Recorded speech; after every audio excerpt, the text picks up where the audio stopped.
Hello बच्चों। आज हम एक बहुत रोचक जानकारियों से भरा पाठ पढ़ने जा रहे हैं जो कि आपकी हिंदी की पाठ्य पुस्तक वसंत भाग 3 का 11th चैप्टर है। यह एक निबंध है और इसका शीर्षक है जब सिनेमा ने बोलना सीखा। इसके लेखक हैं श्री प्रदीप तिवारी।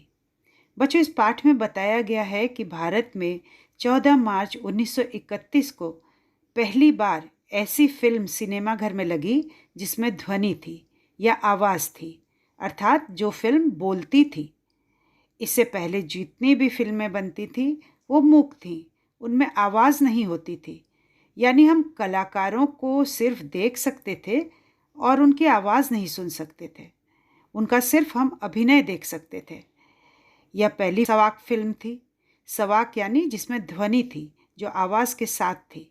इस फिल्म का नाम था आलमारा और इसके निर्माता थे अर्देशीर एम ईरानी। आलमारा के प्रदर्शन से सिनेमा जगत में एक बहुत बड़ा बदलाव आया। पहली बोलती फिल्म आलमारा को बनाने वाले फिल्मकार थे अर्देशीर एम ईरानी। उन्होंने 1929 में हॉलीवुड की एक बोलती फिल्म शोबोट देखी थी। तभी से उनके मन में बोलती फिल्म बनाने की इच्छा जाग गई थी। उन्होंने पारसी रंगमंच के एक लोकप्रिय नाटक को आधार बनाकर पटकथा लिखी। पटकथा यानी कि फिल्म की स्टोरी। उनके पास कोई संवाद लेखक, गीतकार और संगीतकार नहीं था। संवाद लेखक यानी कि डायलॉग राइटर, गीतकार यानी गीत लिखने वाले और संगीतकार यानी उस गीत को म्यूज़िक देने वाले। अतः नाटक के कई गाने ज्यों के त्यों फिल्म में ले लिए गए। फिल्म के पहले पार्श्व गायक बने W.M. खान। पार्श्व गायक यानी कि प्लेबैक सिंगर। पहला गाना था दे दे खुदा के नाम पर प्यारे अगर देने की ताकत है। यानी कि बच्चों, उस फिल्म में यह गाना जो था वह हमें पहली बार पर्दे पर सुनाई पड़ा। फिल्म की शूटिंग रात में करनी पड़ी थी, इसलिए कृत्रिम प्रकाश की व्यवस्था करनी पड़ी। कृत्रिम प्रकाश यानी कि आर्टिफिशियल लाइट्स। अर्देशीर की कंपनी ने भारतीय सिनेमा के लिए 150 मूक और लगभग 100 बोलती फिल्में बनाई। आलमारा फिल्म अरेबियन नाइट्स जैसी फैंटेसी थी। यानी कि यह एक अरेबियन नाइट्स में जैसी कहानियाँ होती हैं काल्पनिक, उसी तरह की कहानी थी। इसमें गीत, संगीत तथा नृत्य के अनोखे संयोजन थे। यानी कि पूरी फिल्म में बहुत अच्छे गीत, संगीत और बहुत सारे नृत्य दिखाए गए थे। फिल्म की नायिका जुबैदा और नायक थे विट्ठल। विट्ठल उस दौर के सर्वाधिक पारिश्रमिक पाने वाले स्टार थे। यानी कि विट्ठल ऐसे एक्टर थे जो अपने समय में सबसे ज़्यादा पैसा चार्ज करते थे अपने काम के लिए।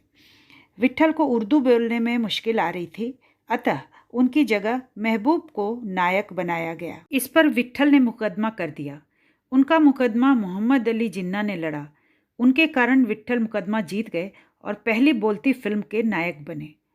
बच्चों, मोहम्मद अली जिन्ना एक स्वतंत्रता सेनानी के साथ एक बहुत ही अच्छे वकील थे। जब विट्ठल ने मुकदमा किया, क्योंकि उनको पहली फिल्म से निकाल दिया गया था क्योंकि उन्हें उर्दू बोलनी नहीं आती थी, तो मोहम्मद अली जिन्ना ने उनकी तरफ से मुकदमा लड़ा और इस तरह विट्ठल वह मुकदमा जीत गए और उन्हें पहली बोलती फिल्म के नायक बनने का श्रेय मिला।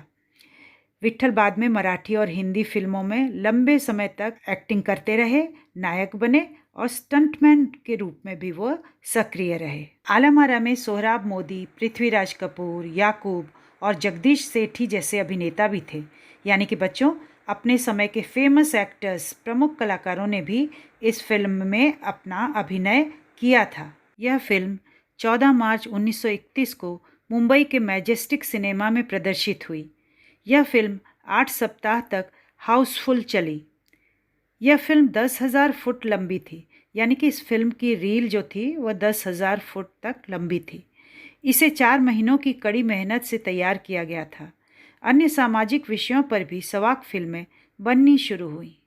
उस दौर में एक पिक्चर बनी खुदा की शान, जिसका एक पात्र महात्मा गांधी जैसा था, अतः ब्रिटिश सरकार को चुभा। बच्चों, आप जानते हो वह दौर था जब हमारा देश आज़ाद नहीं था, स्वतंत्रता के लिए संग्राम चल रहा था और महात्मा गांधी लीडर थे, हमारे अगुआ थे, प्रमुख स्वतंत्रता सेनानी थे। तो जब एक पिक्चर का पात्र उनके जैसा लगा तो ब्रिटिश सरकार को यह बात पसंद नहीं आई और उन्होंने उस पिक्चर को बैन कर दिया। बोलती फिल्मों में संवाद बोलने के लिए पढ़े लिखे कलाकारों की आवश्यकता हुई। उस दौर की फिल्मों में कई गायक अभिनेता बड़े पर्दे पर नजर आने लगे। गायक अभिनेता यानी कि सिंगर एक्टर, ऐसे कई अभिनेता होते हैं जो गाना भी गाते हैं। तो उस दौरान ऐसे अभिनेताओं की आवश्यकता ज़्यादा नज़र आने लगी जो अभिनय भी करें, साथ साथ अपने लिए गाने भी गा लें। नेताओं और अभिनेत्रियों की लोकप्रियता का असर दर्शकों पर खूब पड़ रहा था।